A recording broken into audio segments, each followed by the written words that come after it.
Hi guys, today it's time for a little bit of refreshing in our Montessori home. As my boys are getting bigger, they are ready for a little bit more independence. But to make that possible, I have to take some time to prepare our environment for them.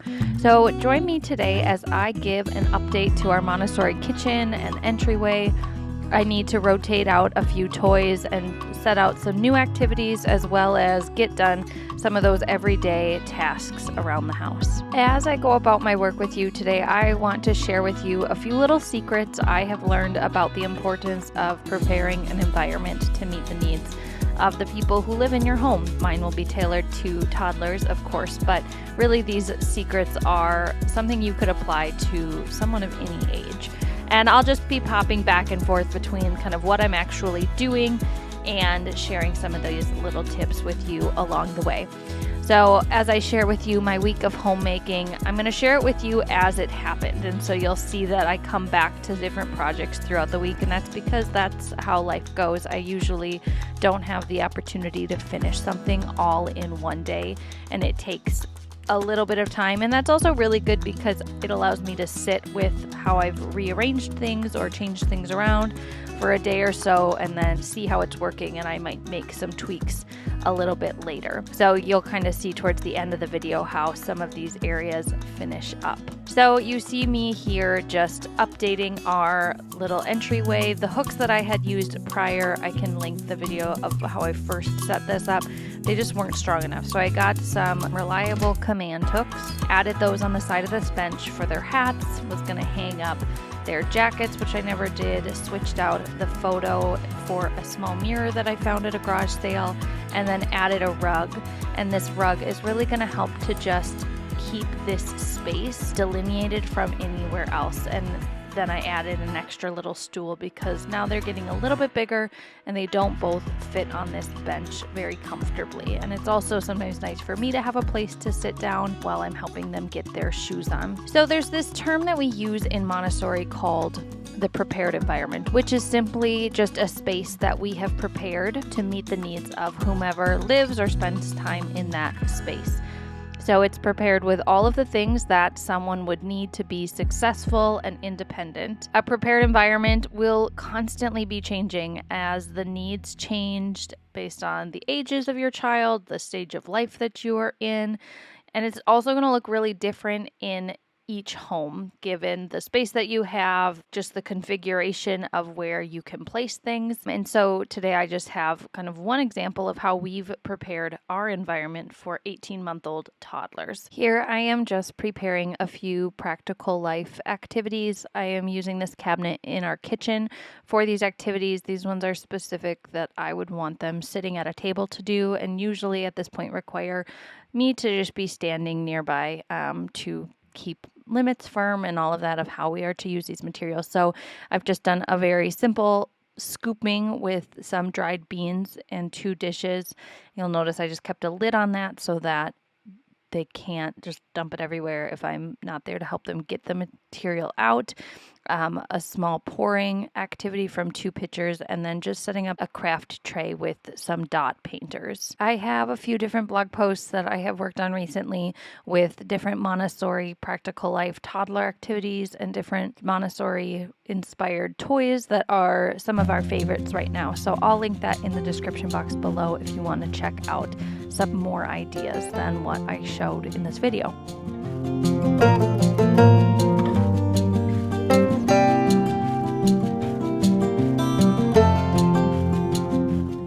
The first secret is that you control the environment.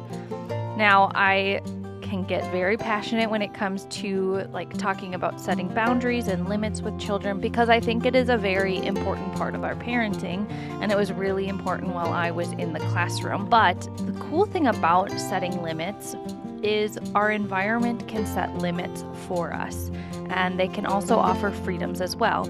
So I'll talk more about this as I go. But our environments are really powerful in creating the kind of home that we want. As you saw, I was preparing those activities. I was putting out small quantities of things. That was one way that I was setting a limit and kind of controlling the environment to have things that is manageable. I wasn't wanting them to have 6 dot paints available, but they could each have one, and then over time I'll just rotate out the colors that are available, and as they get more confident in using that material, then I might give them freedom for a few more. But this is an example of how our environment can really be a boundary for our children, but it requires us to take the time to prepare it so that it actually can function like that.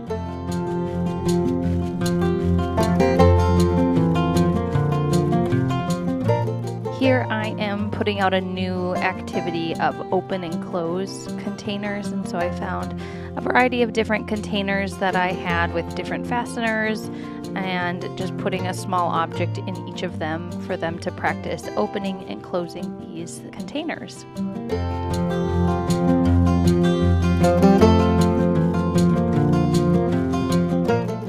All right, so the second secret I want to share with you is accessibility. So think just for a minute of the skills and the things that you want your child to be able to do in your home. Things like hanging up their coat, putting away their shoes, cleaning up their toys, getting themselves a quick snack, helping put the dishes away, putting their laundry in the dirty laundry basket.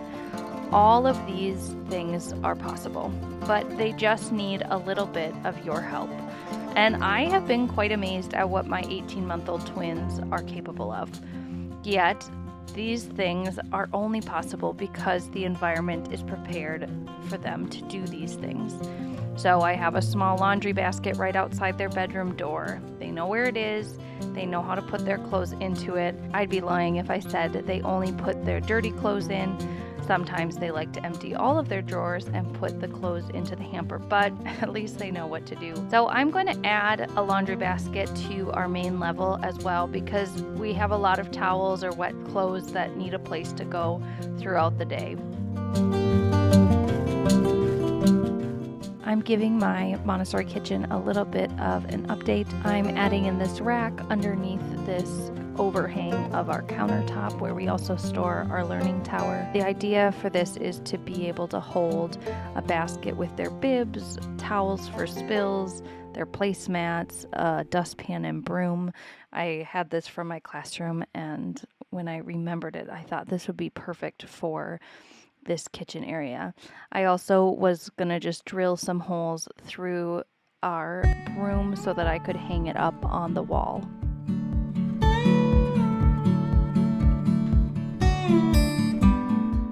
I just want to offer a note of encouragement that before we can expect our children to do some of these amazing things around the home, many of which they actually love to do. They love purposeful and meaningful work. We, as the adult, though, need to take the time to think through what it is that they need to be successful. And usually it's really very simple changes that we need to make. Maybe just a low hook for them to put their coat on, or a small basket or shoe tray for their shoes to go in. Maybe it's just putting a small chair or bench for them to sit on while they're putting their shoes on. This order that we create is going to help a child know where their things are, and then they will gain confidence and independence in these tasks because their environment helps them to be successful in the things that are important to them. Just imagine if every time you needed to go somewhere, you didn't know where your shoes were and they never had a place. We need to give them a place for our child. And in our home, we don't have a very specific entryway. I've kind of created this space, which is why the rug helps kind of create this entryway space when I don't have a designated room for that already.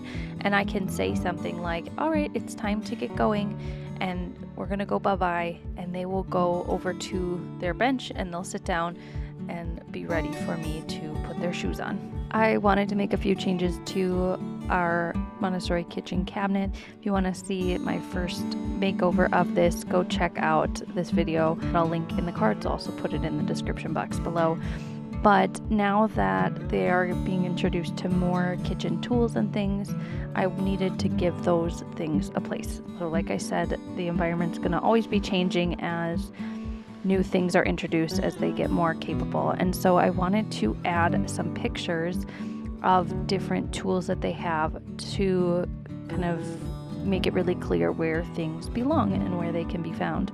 And so I went online, downloaded the images, went onto Canva, removed the background, and printed off an image of the silverware that they use, these wooden cutters and their egg slicer, as well as their dustpan and broom. Just cut those with my paper cutter, put them in some laminating sheets, got them laminated, and then we'll use double-sided sticky tape to stick them into the drawer where they belong.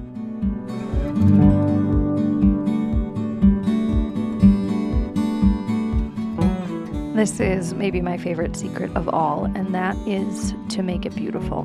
Beauty and order, they go hand in hand in a Montessori environment.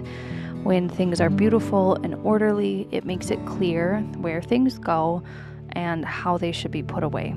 A young child, they have a very strong sense of order, and we can help to support that by keeping an orderly home. And yes, there will always be messes and those hidden spaces with things that you don't even know what they are. My garage is currently one of those places, but quite honestly, it is because I haven't taken the time to prepare it for what it needs to be.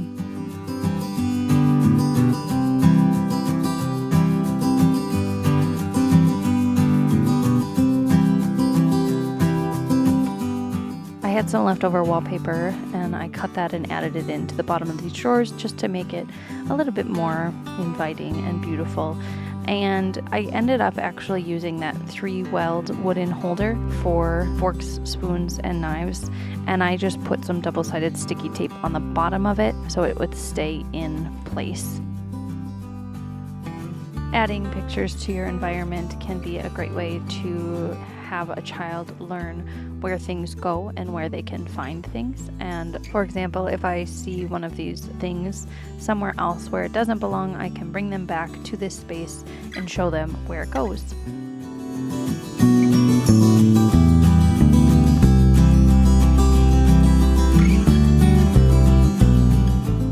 Believe me when I say children are amazing.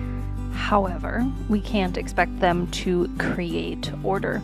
They can restore order, which is simply putting it back the way that it was, or better than it was. But if it was disorganized and chaotic when they found it, odds are that is how they will leave it, at least for many years of their life, until they get to a point where they could organize something. And so here's my last secret that kind of relates to that. Montessori isn't magic. There's nothing magical about my home. So if you are inspired by the Montessori method, I am so glad, because it has captivated my heart as well. I hate to be a buzzkill, but the reality is that it isn't necessarily just an easy button, at least not right away. Just because you put a low hook on the wall or you set out a beautiful activity, it does not mean that your child will know how to use that tray or how to hang their coat up. Eventually, yes, they will, but there is a lot of intentional modeling, teaching, and repetition that goes into any Montessori environment.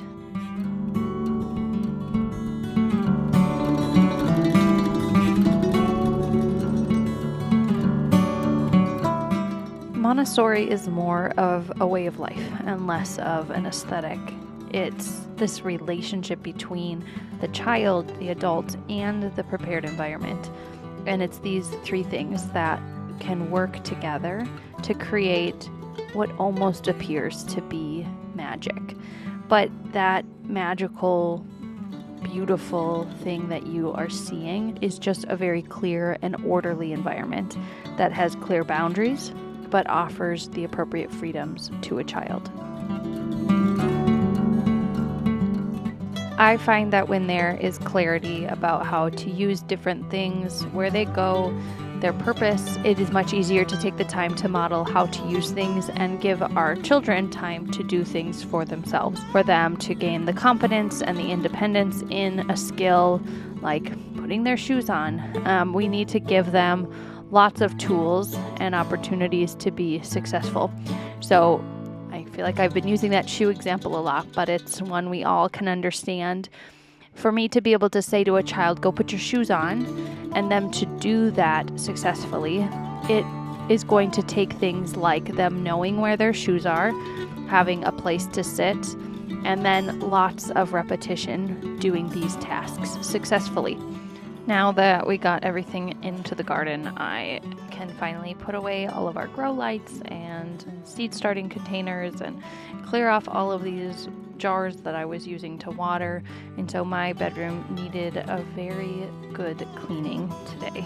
All right, let's get back to our Montessori secrets. Right now, I can't say to my toddler, go put your shoes on, but I can say we are going to go put your shoes on, and they can do many of the steps, and then I'm still needed for part of it right now.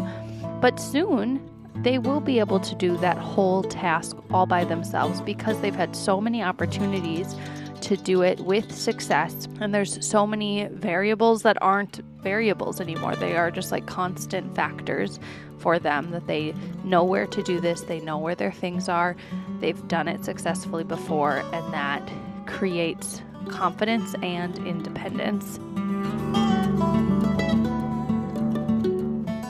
And so slowly, and I mean slowly, they will gain more understanding, be more capable, and independent. But independence, it's a gradual progression. It doesn't just happen because you prepare your environment.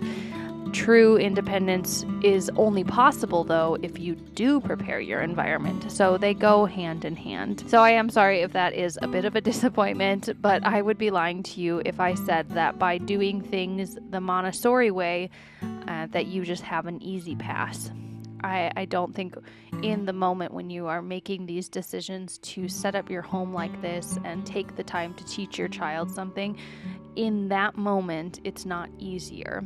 It is always easier to just do something for someone else, especially because we are more capable than our children because we've had way more life experience. But at a certain point, we can't keep doing things for our children. And I would argue to say we shouldn't be doing things for our children that they can do for themselves. And so in the future, I think it really does make our life easier and their life easier. It's kind of like an investment. It requires a lot of time and energy to invest in your child when they are young and show them how to hang up their coat correctly. And then one day, after they've done this many times with support, many times with you bringing them back to model how it is done when they have just thrown their coat on the floor, they will know exactly what to do, how to do it, and they can do this for themselves, and they will not need your help at all.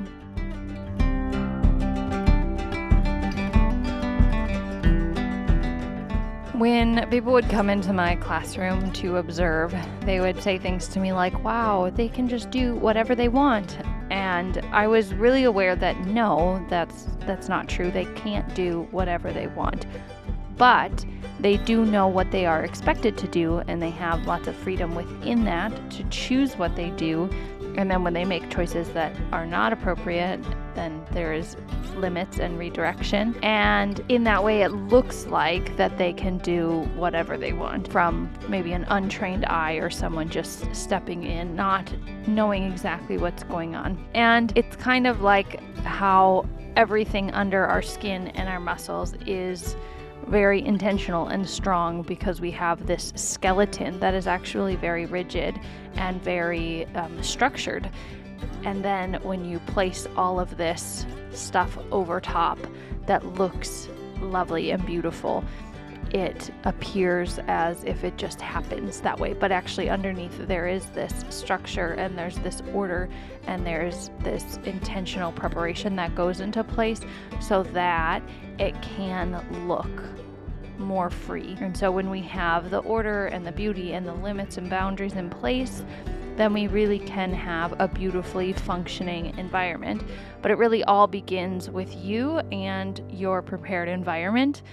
And your child will follow along and learn from how you interact with them and their environment to set these limits and these boundaries. And so I don't view just myself as, the guide or the teacher, but our environment is a very important part of our home in teaching our children how things are done, how we don't do things, what's appropriate, what is not. And it does require a lot of redirection at times, but sometimes that also means I just need to prepare the environment differently. For example, if they keep climbing up on one thing and getting access to something, maybe that's not necessarily a problem with my child, but maybe it's a problem with how I have prepared the environment, or maybe not prepared the environment with their stage of development in mind. I took a trip to Home Goods the other night and got this mini garbage can, some small pop containers for snacks, and this little shelf that I can put inside this cabinet to just kind of optimize the space a little bit better.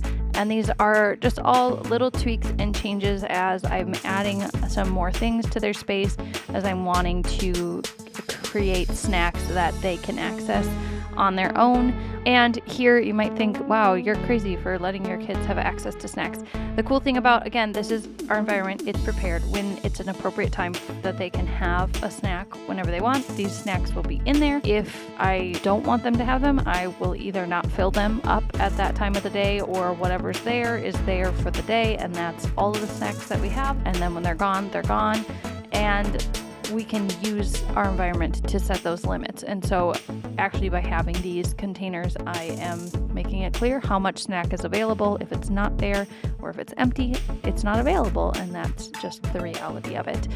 I'm also trying out a few different rugs here. I tried out that rug from the main entry spot, and I did like it, but I want it in that other spot, so I took that away. And then I just brought down a bath mat that we had upstairs to try it out and see if I like it on the drying rack here, with a small basket for dirty laundry. And I do like this. I think I might need to get a new rug in this area. So you could let me know in the comments if you think a big rug in that area looks good, or just keep this small little rug under the drying mat. I think I kind of like the idea of a bigger rug, but I don't necessarily want to make it harder to clean up messes and things. And so sometimes just having less things on the floor, that makes it nicer. But you can see how this kitchen area has really come together with all of the things that they need access to. Everything is accessible, and it's been working out really well so far. I've loved having this little garbage can and laundry down here, because after I change a diaper, I can just say, go throw your diaper away, and they walk over there and they open it up and toss their diaper in. And so just by these small little changes, like adding a small garbage can or a small basket for laundry, I have created so many opportunities for them to be fully independent in simple tasks that they can do and they want to do. They love doing it.